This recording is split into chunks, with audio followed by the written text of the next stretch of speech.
The All-Mother's light will reveal the truth or burn it away. Are you ready? Then let's begin.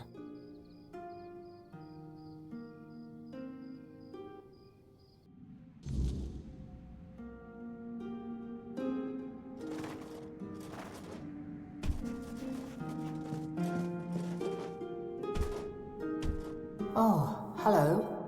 Are you real, or just another shadow of this place? My name is Nianti. I don't know how long I've been here, but something's wrong. I don't know why I'm here or why I can't leave. I came to the All-Mother's temple not that long ago, I think. They said I had a gift. They said I had the power to heal. I wanted to use it to help, to serve. But one day something changed. Corruption seeped into the temple, into me. I tried to fight it, to cleanse myself in her light, but I failed. I tried to escape, but I couldn't. And now I'm here. But that can't be the whole story, can it?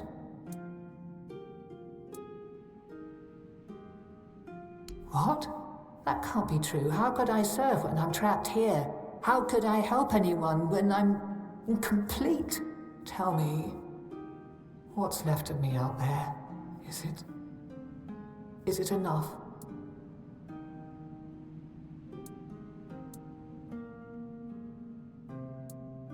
Needed?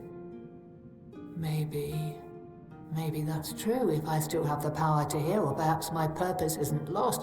Perhaps I can still serve. Thank you. You've given me the clarity I've lacked for so long.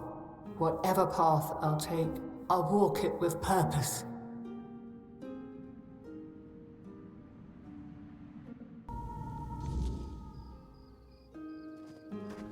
So, this is what it feels like to be whole again. It's strange. Like I've been walking in a fog all these years, blind to what I'd lost. And now, the light is so clear. I feel as I always should have: compassion, care, hope, all the things I pushed away out of fear. They were never weaknesses, they were my strength. First, I will return to the people of Kunat. They deserve the priestess I promised to be, not the bitter shell I became. You have done more for me than I ever could have asked for. You reminded me of who I truly am. For that, I will always be grateful. No, you didn't. The All-Mother guided us both. But now it's up to me to carry this forward. Thank you, truly. There is much to do, but this time, I will face it with open arms and a whole heart.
Have some spare food or coin?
You're not one of the rats scurrying about this place. truth be told, you don't seem to belong here at all. Perhaps you shouldn't be here, eh? But in the grand scheme of things, it's none of my concern. Do you need something?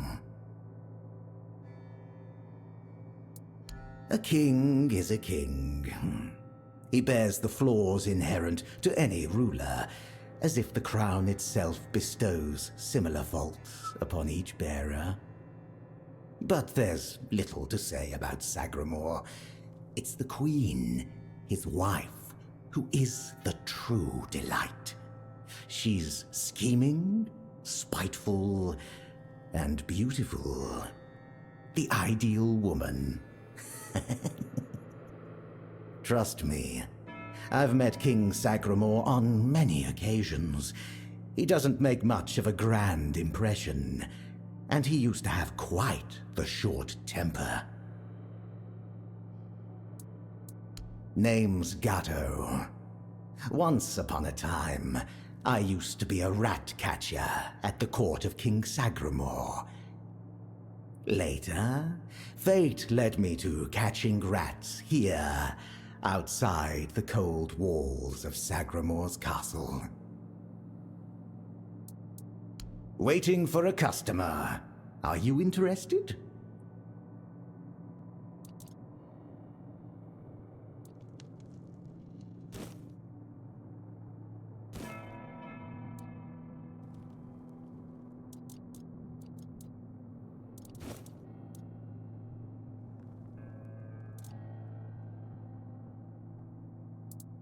There's not much around here. The most important places are my shop and Sagremora's court, just over there. You might also run into the Shroom Knight, the Queen's personal lapdog. Though he's a knight, he's a rat of the lowest order. I can't make heads or tails of him. No idea what he needs. If you want, go ahead and talk to him. I've grown tired of that fellow. Off you go.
Greetings to you, strange soul.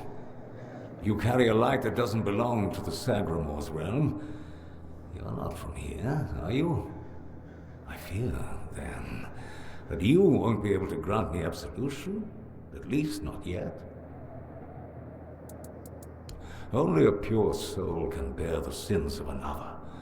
My soul was once like that. I thought it would be enough to... I don't know what I thought. I've been here for so long. Not just anyone's. I took upon myself the sins of my queen. I had no choice. I swore an oath of loyalty. But if I had known the weight of the queen's misdeeds, sometimes I wondered if this is my punishment. A punishment for consorting with someone so corrupt. I don't know. I sought meaning in the All-Mother, pondered the truths of the Red Priests. I searched for a merciful God, but all was silent. Then I came here, for Sagremora, soon to be king, was about to ascend to the pantheon of demigods, and beside him stood the queen, as radiant as dawn, gentle as the light of spring. I swore to serve them until the end of time, yet she desired a true kingdom, regardless of the means. Next, there was the descent into the depths where we now find ourselves. This came to pass at the Queen's behest. How twisted and corrupted must one's soul be to desire something so dreadful, to rule alone over the world of shadows. I was stupid.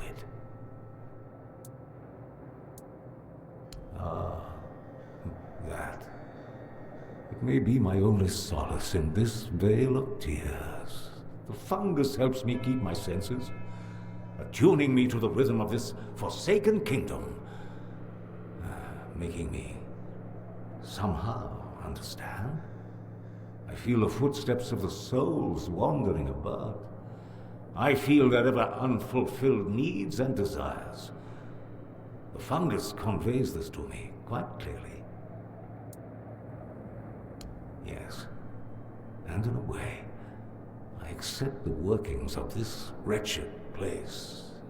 I feel as though I am a part of it. It gives me some sense of belonging. And perhaps there is another future for this realm. Perhaps if we are all connected here, forming one single organism, it might lighten our burden. Who knows?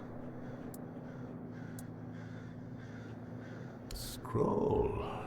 Indeed, I recall seeing druidic sages arriving at the court long ago. I also witnessed powerful acts of magic. Surely the court custodian might know more, but you must forgive me. I cannot provide you with a more specific answer. May goodness and light guide you. Apparently, this is what the world looks like without gods. Everything that was meant to be born here was supposed to fulfill a beautiful mission. Instead, it became an endless wandering in the abyss. Sagremora took a wife, a woman whose power no one was aware of, much like her true intentions. And here it is, the kingdom deep in the abyss, with its abysmal king and queen. May goodness and light guide you.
Ah, a new guest in our court.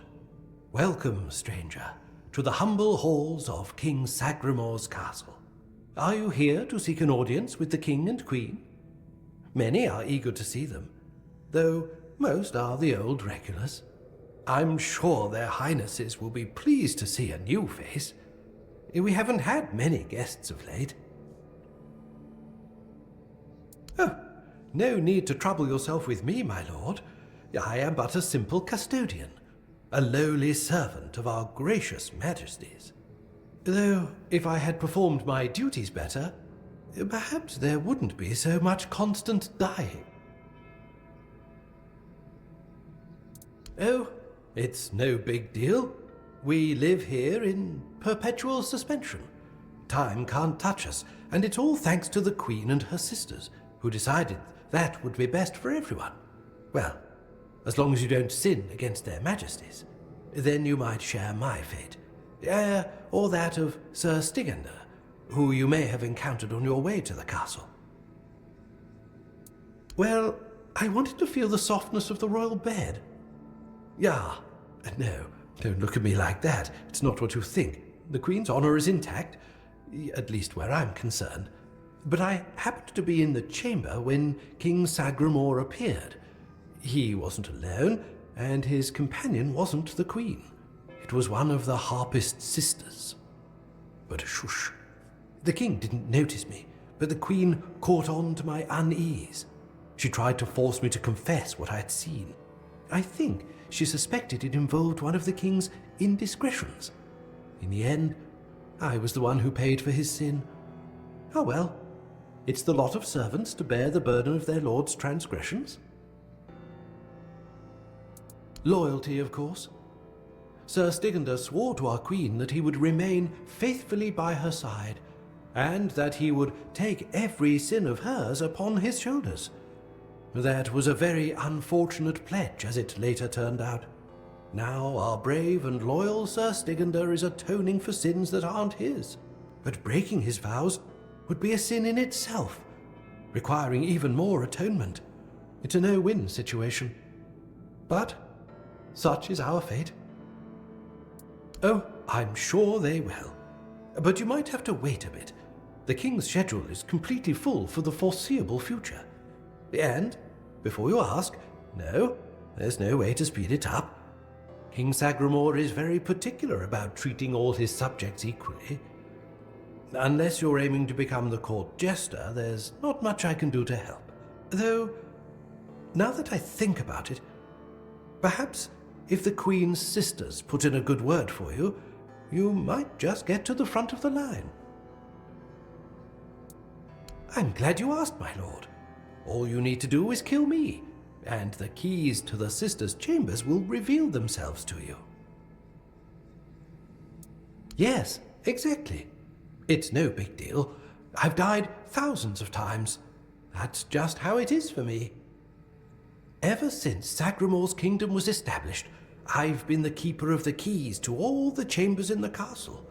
And with magic, when a spell says, "Guard at the cost of one's own life," well, it tends to take that phrase quite literally. If I died forever, I wouldn't be able to guard the keys anymore, right?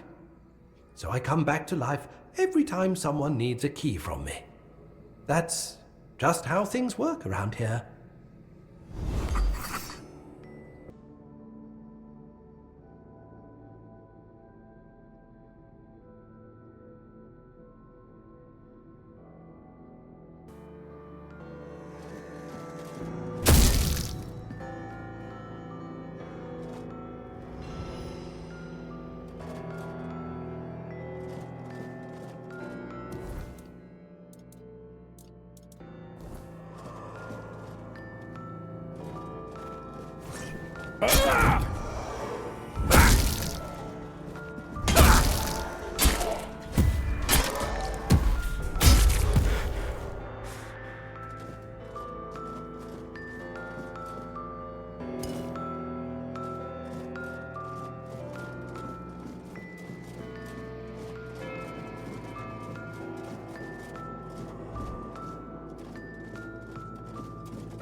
Who goes there? Are you here to see the children? Oh, my sweet babies. I lost them. I lost them all before they even got here. They scattered, poor things, like dandelions in the wind. The Queen. She wants nothing to do with me. I failed her so terribly that she no longer wishes to see me. I've fallen so far from her good graces. But I will make it right. You'll see. I just need the children here, safe and sound. Maybe when she sees them, even as they are, she will love them just as much as I do. My little flowers, they're all gone. Met their grim fates within these castle walls. They die and die at the hands of those who should have loved them, or through their neglect. Poor little things. They deserved so much better. After all, they were barely more than blood on our sister's white sheets. Really? You'd do that? And you won't hurt them, will you? Please, I cannot bear to hear their cries anymore. I need them close, so I can watch over them as I was meant to. If I could keep that one promise I made to my sister, perhaps then I could finally know peace. Let me think. Let me think. Renaud, the Crown Prince, loved to stand on the balcony, gazing down at the gardens, watching the legacy that will never come to be. Little Noah, covered in blood. His mother would wash him again and again, scrubbing endlessly. It feels like he rarely leaves the bathtub. Oh, and Hugo, such a sweet child, sleeping soundly in his cot. Sleeping and sleeping, always and forever. He has his favorite lullaby.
Pause. No, not pause. Pause in the letters. The letters to pause, to beloved. These, all of them, I write. Letters to beloved, pause. I write. I write only letters to pause, to beloved. Yours, Claire. Sister has a tablet. Once she had it. Once, sister. In Sagremora's arms. Once, me in Boar's arms. Forever. Yours, Claire. My beloved.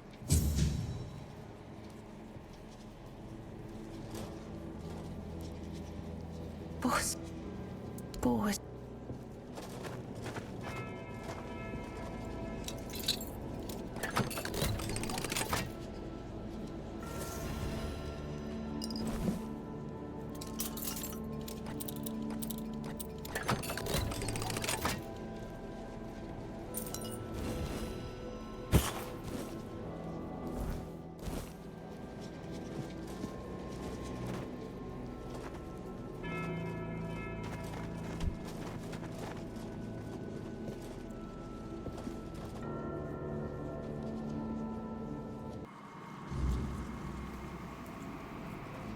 Once upon a time, there lived a young maiden named Claire.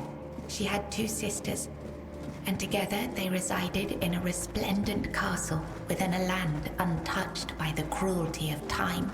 In this unchanging realm, there was neither the sorrow of endings nor the joy of beginnings. No sunrises, no sunsets, and no seasons to mark the days. Such was the design of the eldest sister, whose insatiable hunger for control bound the true love. This love bound her to a noble young man named Bors, whose memory was her light in the kingdom's shadow, though torn apart by dark magic. Claire refused to surrender to despair. She knew that giving up hope would mean losing herself entirely, succumbing to the same cold emptiness that claimed her sisters. So she endured, her heart steadfast in its belief that love could shatter even the darkest of spells, and that one day, somehow, she and Bors would reunite.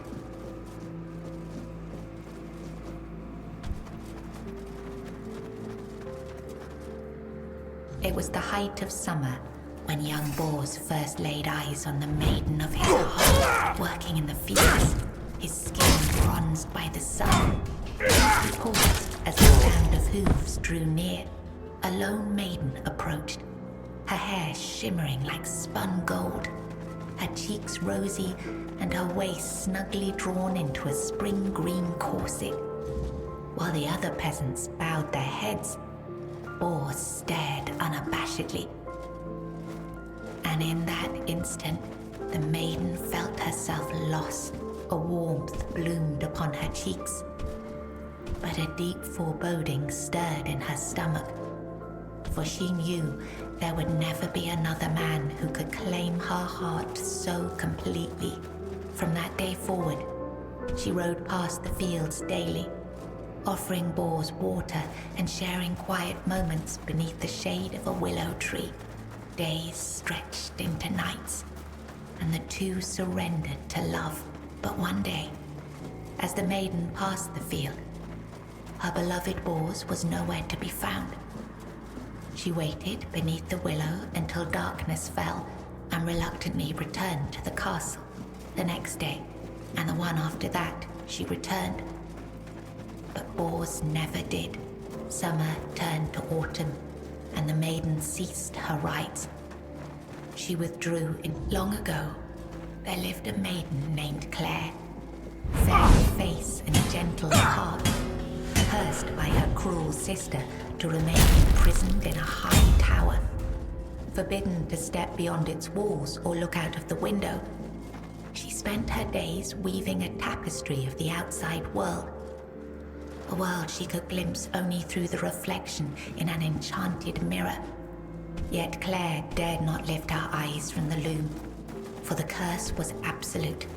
If she ever stopped her weaving to gaze out the window herself, the fragile thread of her life would snap. One day, the mirror revealed a grand procession on the road below. Among them rode a knight clad in gleaming silver armor. In the days of King Sagremora, there lived Bors, a wandering minstrel whose songs were filled for their beauty and sorrow. Among his melodies was one that bore the weight of his heart, the ballad of a lady named Claire. Claire, a noblewoman of unmatched grace, had been betrayed by her jealous sister, who sold her to a rival lord for power. Locked in a distant tower, her pleas for rescue went unheard. But Bors, who had once sung for her in her father's court and fallen deeply in love, learned of her plight and vowed to save her. He journeyed to the castle where she was held and sang beneath its mist-shrouded walls each night, hoping she might hear him. At last, a faint voice joined his song. Claire. Her spirit unbroken despite her captivity. Determined, Bors devised a daring plan. Each evening I was writing something important. Do you know what it was? Here, you've read these notes on the stacks of paper. My handwriting. I must have written them, yes. Strange. No, I'm sorry. My sister. I have 2 sisters. One older and another the eldest. She wanted Sagremora. She wanted the crown. She has everything except love. She does. She holds the power of the Menhir. She has everything. It's at the very top, above all else. To see everything. To hear everything. She has no desire for love. She wants to rule. Love is not necessary. Power is. Fear is. Yes, Bors, my former lover. I have fond memories of him. Really? Perhaps that was true once. I longed for my own Sagremora. I craved love, true love. A beloved, not a dog. My dearest Bors, I'm sorry. Enough. She sees all, hears all. Her arms are long. They're everywhere. Go now, go.